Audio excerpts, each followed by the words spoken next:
Les containers vides se sont entassés sur le port pendant plusieurs mois. Depuis ce week-end, deux bateaux les récupèrent. L'un déjà parti samedi avec 1250 boîtes de 20 pieds dans ses flancs. L'autre, le MSC Agatha, se remplit sur et en dessous du pont. Il partira demain soir avec environ 1300 containers. Organiser des feuilles de route pour ces énormes cargos, les charger, les décharger, demande une grosse organisation. La situation est particulièrement compliquée suivant les pays avec la Covid. De coutume, en fin d'année, nous avons quand même une suractivité qui a été accentuée, comme un peu partout à l'échelle mondiale, où beaucoup de ports se retrouvent avec des containers vides sur les quais et avec des problèmes d'évacuation. Donc on peut penser que la Réunion est aussi victime un petit peu de ce contexte. Au port, environ 250 containers sont livrés quotidiennement.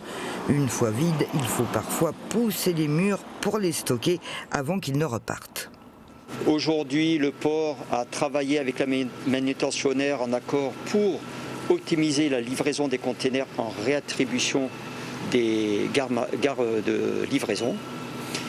Et vendredi, le Grand Port Maritime a pris la décision de réquisitionner une surface chez un manutentionnaire pour pouvoir accueillir environ 1000 containers en bloc stock, containers vides. La fin d'année représente une époque très intense, avec des containers très attendus. Le Savannah vient d'arriver avec plusieurs milliers de containers. 1100 sont pour la Réunion.